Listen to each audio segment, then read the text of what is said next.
தேவனுடைய நாமம் மகிமைப்படுவதாக. இந்த நாளிலும் நாம் தியானிக்கும்படியாக எடுத்துக்கொள்ளப்பட்ட வேத பாடம் யோவான் 20ஆம் அதிகாரம் வசனங்கள் 30-31. இந்த புஸ்தகத்தில் எழுதியிராத வேறு அநேக அற்புதங்களையும் இயேசு தமது சீஷருக்கு முன்பாக செய்தார். இயேசு தேவனுடைய குமாரனாகிய கிறிஸ்து என்று நீங்கள் விசுவாசிக்கும்படியாகவும், விசுவாசித்து அவருடைய நாமத்தினாலே நித்திய ஜீவனை அடையும்படியாகவும் இவைகள் எழுதப்பட்டிருக்கிறது. இன்று நாம் தியானிக்கும்படியாக எடுத்துக்கொள்ளப்பட்ட தலைப்பு அற்புதங்களா அல்லது ரட்சிப்பா? ஒவ்வொருவரும் தேவனிடத்தில் வரும்போது ஒவ்வொரு விதமான நோக்கத்திற்காக வருகின்றனர். ஒவ்வொருவரிடமும் நாம் கேட்கும்போது அவர்கள் சொல்கின்ற காரணங்கள் வெவ்வேறானவைகள். தான் எதற்காக தன்னுடைய முந்தைய நம்பிக்கையை விட்டு புதிய நம்பிக்கையில் வந்தார் என்பது ஒவ்வொருவருடைய காரணங்களும் ஒவ்வொரு விதமாக இருக்கும். சில பேர் தன்னுடைய நோய்கள் குணமாக வேண்டும் என்று ஒரே நோக்கத்திற்காக தேவனிடத்தில் வருகின்றார்கள். சில பேர் தங்களுடைய குடும்பத்தில் அமைதி வேண்டும் என்று நினைத்து அந்த அமைதிக்காக மட்டும் தேவனிடத்தில் வருகின்றார்கள். சில பேர் தங்களுடைய தேவைகள் மட்டும் சந்திக்கப்பட வேண்டும் என்ற நோக்கத்திற்காக மட்டும் தேவனிடத்தில் வருகின்றார்கள்.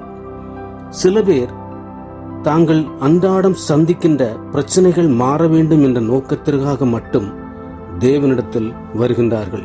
இப்படியாக ஒவ்வொரு மனிதரும் தாம் எதற்காக தேவனிடத்தில் வந்தேன் என்று சொல்கின்ற காரணங்கள் ஒவ்வொரு விதமாக இருக்கின்றது. இவை ஒவ்வொன்றும் தேவையானதுதான். இவை ஒவ்வொன்றும் நம்முடைய வாழ்க்கைக்கு மிகவும் இன்றியமையாததுதான். ஆனால் நாம் இன்று நம்மிடம் கேட்க வேண்டிய ஒரு கேள்வி, நாம் அற்புதத்திற்காக மட்டும் தேவனிடத்தில் வருகின்றோமா? நம்முடைய குடும்ப அமைதிக்காக மட்டும் தேவனிடத்தில் வருகின்றோமா? அல்லது நாம் நம்மிடத்தில் இருக்கின்ற வியாதி சுகமாக வேண்டும் என்ற ஒரே நோக்கத்திற்காக தேவனிடத்தில் வருகின்றோமா? அல்லது நான் இப்பொழுது மிகவும் ஏழ்மை நிலையில் இருக்கின்றேன், என்னுடைய ஏழ்மை நிலையை இயேசு மிகவும் விரைவாக மாற்றி என்னை மிகவும் செல்வந்தனாக மாற்றுவார் என்கின்ற ஒரே நோக்கத்திற்காக தேவனிடத்தில் வருகின்றோமா? இன்று நாம் நம்முடைய மனதில் சிந்திக்க வேண்டிய கேள்வி இது. தேவன் தம்மிடத்தில் நம்பிக்கை வைத்திருக்கின்ற ஒவ்வொரு ஜனங்களுக்கும் அற்புதங்களை செய்கிறவர். உலகத்தில் நாம் ஆராதிக்கின்ற தேவனைப் போல அற்புதங்களை செய்கின்ற வேறு தேவன் இல்லை. ஆனாலும் நாம் நம்முடைய இருதயத்தில் ஒரு கேள்வி கேட்டாக வேண்டும். நாம் அற்புதத்திற்காக மட்டுமே தேவனை தேடுகிறோமா? அல்லது அந்த அற்புதங்களை கொடுக்கின்ற தேவனை தேடுகின்றோமா? அற்புதங்களை மட்டும் நாம் தேவனை தேடுகிறவர்களாக இருந்தால் நம்மை விட பரிதபிக்கப்பட்டவர்கள் உலகத்தில் வேறு யாரும் இல்லை. ஆனால் அந்த அற்புதத்தை செய்கின்ற தேவனை நாம் தேடும்போது, அவரை மேன்மேலும் அறிந்து அவரோடு இணையும் போது, அவர் நமக்கு தந்த நித்திய வாக்குத்தத்தமாகிய நித்திய ஜீவனை நமக்கு தருகின்ற உண்மையுள்ள தேவனாக இருக்கின்றார். இந்த உலகத்தில் இயேசு கிறிஸ்து வந்தது வெறும் அற்புதங்களை செய்வதற்காக மட்டுமல்ல. பாவத்தில் விழுந்து கிடந்த மனிதனை ரட்சித்து அவனை மீண்டும் ஜீவ பாதையில் நடத்தி அவனை மீண்டும் தன்னோடு கூட பரலோகத்தில் இருக்கச் செய்ய வேண்டும் என்ற ஒரே உன்னத நோக்கத்திற்காக மட்டுமே இந்த உலகத்தில் வந்தார். நாம் வேதத்தை வாசிக்கும் போது இஸ்ரவேல் ஜனங்களைப் போல தேவனிடத்திலிருந்து அற்புதங்களையும் அதிசயங்களையும் பெற்ற ஜனங்கள் இந்த உலகத்தில் வேறு யாரும் இல்லை. ஆதியாகமம் முதல் வெளிப்படுத்துதல் வரை நாம் வாசிக்கும் பொழுது தேவன் அவர்களிடத்தில் அன்பு கூர்ந்து அநேக அற்புதங்களை செய்தார். இஸ்ரவேல் ஜனங்கள் எகிப்தின் அடிமைத்தனத்திலிருந்து மோசேயினால் மீட்கப்பட்டு மீண்டும் கானான் தேசத்திற்கு செல்லும் போது தேவன் அவர்களிடத்தில் அநேக அற்புதங்களை செய்தார். அவர்கள் முன்பாக சிவந்த கடல் இரண்டாக பிளந்தது. தினந்தோறும் வானத்திலிருந்து மன்னா பொழிந்தது. நீரில்லாத பாலைவனத்தில் கற்பாறையிலிருந்து நீர் வந்தது. பகலிலே மேக ஸ்தம்பமாகவும் இரவிலே அக்னி ஸ்தம்பமாகவும் தேவன் அவர்களை நாள்தோறும் பாதுகாத்து வந்தார். ஆனாலும் லட்சக்கணக்காக எகிப்திலிருந்து கிளம்பிய ஜனங்களிலிருந்து 2 பேர் மட்டுமே தேவன் வாக்குத்தத்தம் செய்த கானான் தேசத்திற்குள் பிரவேசித்தனர். மீதி அனைவரையும் தேவன் வனாந்தரத்திலே அவருடைய விசுவாசத்து நிமித்தமும் அவருடைய கிரியைகளின் நிமித்தமும் அவர்களுடைய பாவங்கள் நிமித்தமும் அவர்களை அழித்தார். அவர்கள் தேவனிடத்திலிருந்து அநேக அற்புதங்களை பெற்றார்கள், அற்புதங்களை நேரில் கண்டார்கள். ஆனாலும் இதயம் தேவனிடத்திற்கு மாறவில்லை. மெய்யான ஒரு மனம் திரும்புதல் அவர்களிடத்தில் இல்லை. இன்றும் நம்மிடத்தில் தேவன் கேட்கின்றார், நாம் விரும்புவது தேவனிடத்தில் பெறுகின்ற அற்புதங்களையா, அல்லது தேவன் நமக்கு இலவசமாக தருகின்ற ரட்சிப்பையா? அற்புதம் நம்முடைய உடலை மட்டுமே மாற்றக்கூடியது, அது ஒரு தற்காலிகமானது. ஆனால் ரட்சிப்பு என்பது நம்முடைய இருதயத்தை மாற்றக்கூடியது, அது நிரந்தரமானது. ரட்சிக்கப்படாத ஒருவனும் தேவனுடைய பரலோகத்தில் பிரவேசிக்க முடியாது. இன்றும் மனிதன் உடனடி நன்மைகளையே தேவனிடத்தில் எதிர்பார்க்கின்றான். தாங்கள் விரும்புகின்ற காரியங்கள் தேவனிடத்திலிருந்து கிடைக்க வேண்டும் என்று விரும்புகின்றான். அதுவும் காத்திருப்பதை விரும்பவில்லை. உடனடியாக தேவனிடத்திலிருந்து அற்புதங்களை பெற்றுக்கொள்ள வேண்டும், அடையாளங்களை பெற்றுக்கொள்ள வேண்டும் என்று ஒவ்வொரு நாளும் தேவனிடத்தில் வருகின்றான். அவ்வாறு தேவன் அவர்களுடைய வாழ்க்கையில் அற்புதங்களை செய்யவில்லை என்றால் தேவனை மறுதலித்துவிட்டு தாங்கள் பின்பிருந்த அதே பின்மாற்ற ஜீவியத்திற்குள் சென்று விடுகின்றார்கள். பசியாக உள்ளவன் வெறும் அப்பத்திற்காக மட்டும் தேவனை தேடுகின்றான். நோயாக உள்ளவன் தன்னுடைய நோய் குணமாக வேண்டும் என்ற ஒரே நோக்கத்திற்காக தேவனை தேடுகின்றான். ஆனால் தன்னுடைய ஆத்மா உண்மையாகவே ரட்சிக்கப்பட்டிருக்கிறதா என்பதை உணர்ந்து கொள்ள மறந்து விடுகின்றான் அல்லது மறுத்து விடுகிறான். இதுதான் நம்முடைய வாழ்க்கையில் உள்ள மிகவும் அபாயகரமான விஷயம். மத்தேயு 7ஆம் அதிகாரம் 22-23 வசனங்களில் இயேசு கிறிஸ்து இவ்வாறு கூறுகின்றார், அந்நாளில் அநேகர் என்னை நோக்கி, கர்த்தாவே கர்த்தாவே, உமது நாமத்தினாலே தீர்க்க தரிசனம் உரைத்தோம் அல்லவா? உமது நாமத்தினாலே பிசாசுகளை துரத்தினோம் அல்லவா? உமது நாமத்தினாலே அநேக அற்புதங்களை செய்தோம் அல்லவா என்பார்கள். அப்பொழுது நான், ஒரு காலம் உங்களை அறியவில்லை, அக்கிரம செய்கைக்காரரே, என்னை விட்டு அகன்று போங்கள் என்று அவர்களுக்கு சொல்லுவேன். இதைத்தான் இயேசு கிறிஸ்து இன்றும் நம்முடைய வாழ்க்கையில் நினைவு ஊட்டுகின்றார். ஒவ்வொரு நாளும் அற்புதங்களில் மட்டும் நடந்து கொண்டிருக்கின்ற மனிதன் நரகத்திற்கு செல்லலாம். அற்புதங்கள் என்பது கிறிஸ்துவோடு ஒருவன் உறவு வைத்திருக்கின்றான் என்பதற்கான ஒரு சான்று இல்லை. இயேசு கிறிஸ்துவோடு ஊழியம் செய்த யூதாசும் அற்புதங்களை செய்தான். ஆனால் அவனுடைய முடிவு நாம் எல்லாருக்கும் தெரிந்தது. இறைவன் இல்லாத நித்தியத்திற்குள் தன்னுடைய ஆத்மாவை இழந்தான். இயேசு கிறிஸ்துவோடு கூட இருந்தவன், இயேசு கிறிஸ்து செய்த அநேக அற்புதங்களை நேரில் கண்டவன். ஆனாலும் அவன் உண்மையாக மனம் திரும்பவில்லை. ஒருவன் இயேசு கிறிஸ்துவோடு இருக்கிறான் என்பதால் அவன் நேரடியாக பரலோகம் செல்ல முடியாது. ஒருவன் இயேசு கிறிஸ்துவிற்காக ஊழியம் செய்கிறான் என்றால் என்பதாலும் அவன் நேரடியாக பரலோகம் செல்ல முடியாது. அவன் உண்மையாகவே ரட்சிக்கப்பட்டிருக்க வேண்டும். உண்மையாக ரட்சிக்கப்பட்டால் மட்டுமே தேவனோடு செல்ல முடியும். வெறும் அற்புதங்களையும் அடையாளங்களையும் நம்பி அற்புதங்களையும் அடையாளங்களையும் செய்கின்ற மனிதர்களை மட்டும் நோக்கி சென்றால் ஒருவன் தன்னுடைய ஆத்துமாவை இழந்து விடுகின்றான். அற்புதங்கள் என்பது நம்மை தேவனிடத்தில் கொண்டு செல்கின்ற ஒரு வழியாக இருக்க வேண்டும். ஆனால் ரட்சிப்பு என்பது நம்மை ஒவ்வொரு நாளும் கிறிஸ்துவோடு இணைந்து செல்கின்ற ஒரு கிறிஸ்தவ வாழ்க்கைதான். வேதத்தில் இயேசு கிறிஸ்து அநேக அற்புதங்களை செய்தார். ஆனால் ஒன்றும் அவர் தன்னுடைய லாபத்திற்காகவோ தன்னுடைய சொந்த இஷ்டத்திற்காகவோ செய்யவில்லை. அவர் செய்த ஒவ்வொரு அற்புதங்களுக்கும் ஒவ்வொரு நோக்கம் உண்டு. அதுதான் இயேசு கிறிஸ்து. நம்முடைய சரீரத்தில் உள்ள வியாதி குணமாவது என்பது ஒரு தற்காலிகமான ஆசீர்வாதம். ஆனால் நம்முடைய ஆத்மா உயிர்ப்பிக்கப்படுவது அல்லது நம்முடைய ஆத்மா ரட்சிக்கப்படுவது என்பது அற்புதங்களில் எல்லாம் மேன்மையான ஒரு அற்புதம். அற்புதம் என்பது தற்காலிகமானது, ஆனால் ரட்சிப்பு என்பது நித்தியமானது. அற்புதம் என்பது உடலை மட்டுமே சார்ந்தது. ஆனால் ரட்சிப்பு என்பது இதயத்தை சார்ந்தது, ஆத்துமாவை சார்ந்தது. அற்புதம் என்பது நாம் ஒரு அரை மணி நேரமோ 1 மணி நேரமோ நமக்கு செய்த உலக நன்மைகளை குறித்து மற்றவர்களிடம் கூறலாம். ஆனால் உண்மையாகவே ஒருவன் தேவனிடத்திலிருந்து ரட்சிக்கப்பட்டால் அவனுடைய வாழ்க்கை முற்றிலும் மாறுகிறது. அவன் தேவனுடைய சாட்சியாக வாழ்கின்றான். 2 கொரிந்தியர் 5:17 இவ்வாறு கூறுகிறது: இப்படி இருக்க ஒருவன் கிறிஸ்துவுக்கு உள்ளிருந்தால் புது சிருஷ்டியாயிருக்கின்றான், பழையவைகள் ஒளிந்து போயின, எல்லாம் புதிதாயின. இதுதான் அற்புதங்களில் எல்லாம் மேன்மையான அற்புதம். யோவான் 11 நாம் வாசிக்கும் போது, மரித்து போயிருந்த லாசருவை இயேசு கிறிஸ்து உயிரோடு எழுப்பினார். அதை அநேகர் நேரில் கண்டார்கள். அப்படி நேரில் கண்டாலும் சில பேர் மட்டுமே தேவனிடத்தில் விசுவாசம் வைத்தார்கள்.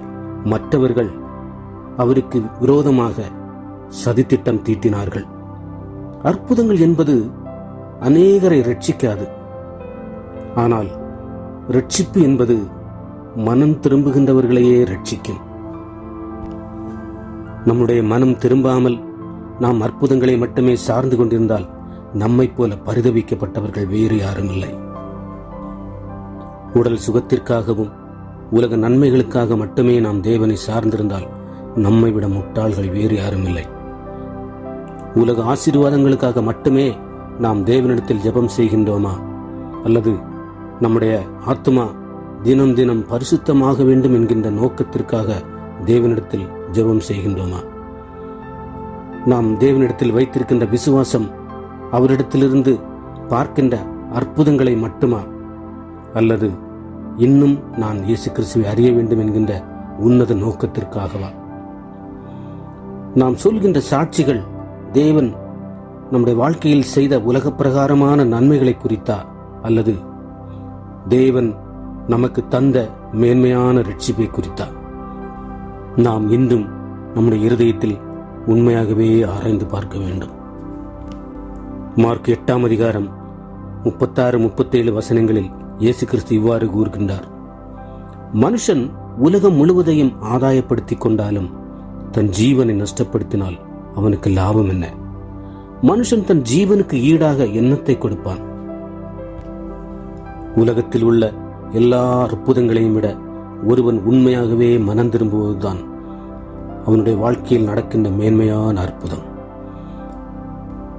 அந்த மேன்மையான அற்புதத்தை நாடாமல் உலக பிரகாரமான அற்புதங்களை மட்டுமே நாடினால் அவனுடைய ஆத்துமா தேவன் விரும்புகின்ற நித்தியத்திற்குள் செல்லாது.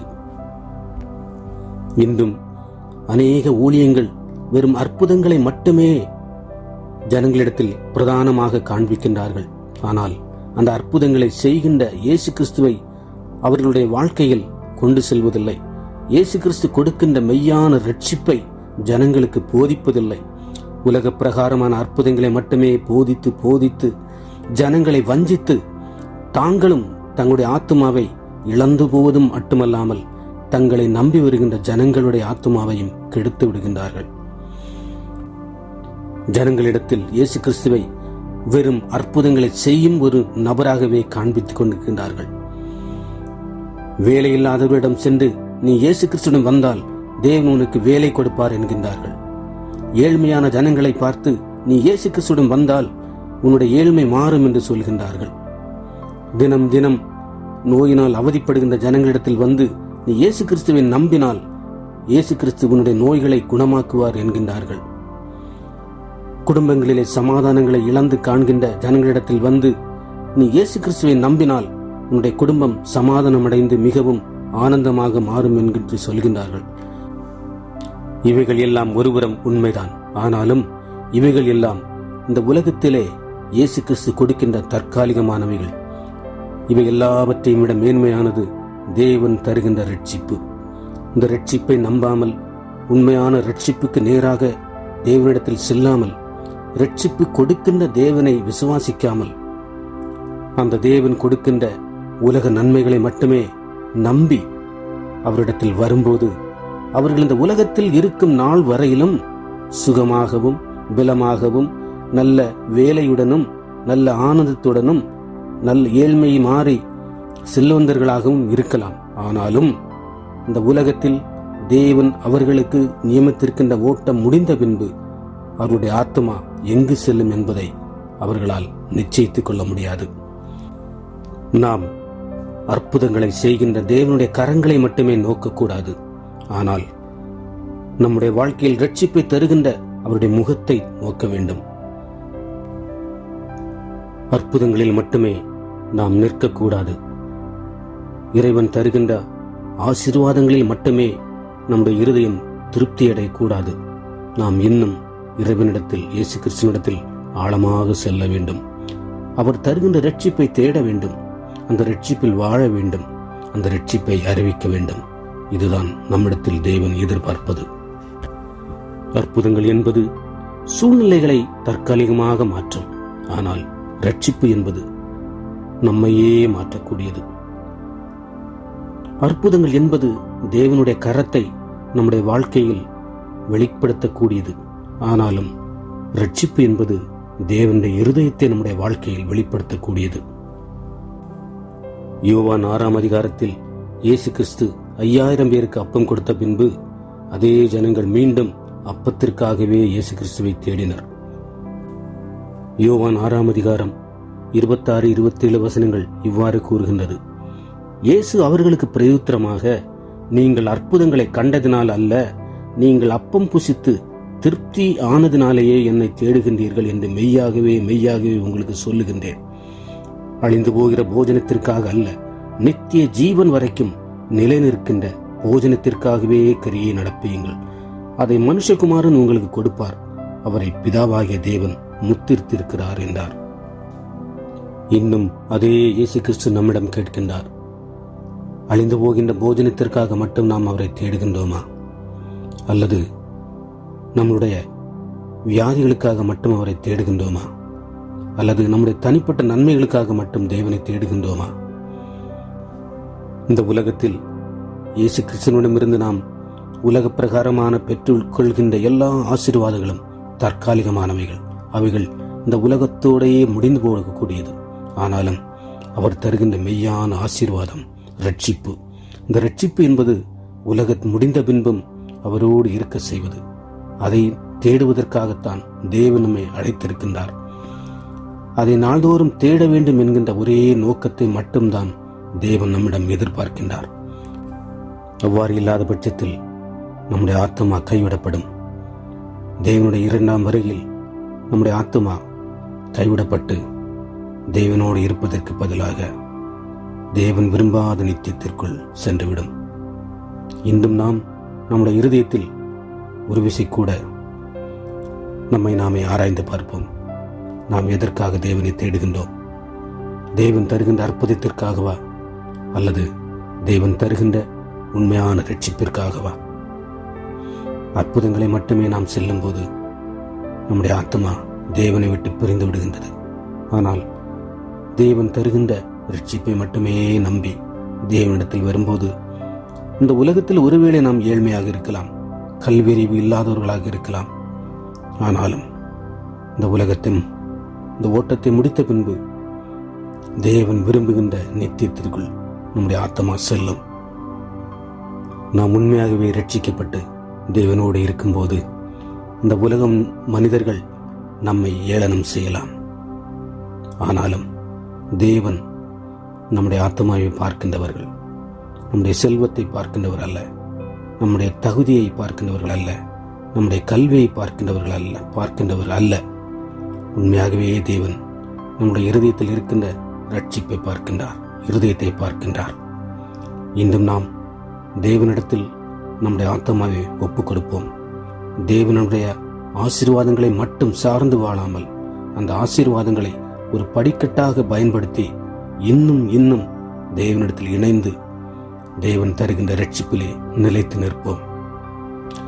இயேசு கிறிஸ்துவின் 2ஆம் வருகையில் கைவிடப்பட்டு விடாமல் அவரோடு நித்தியமாக பரலோகத்தில் இருக்கும்படியாக நாம் நம்முடைய ரட்சிப்பை இழந்து விடாதபடி ஒவ்வொரு நாளும் பரிசுத்த வாழ்க்கை வாழ்வோம். தேவன் தாமே அதற்கு பரிசுத்த ஆவியானவரை நம்முடைய வாழ்க்கையில் தந்து நாள்தோறும் அவர் விரும்புகின்ற பரிசுத்த பாதையிலே நடத்தி செல்வாராக.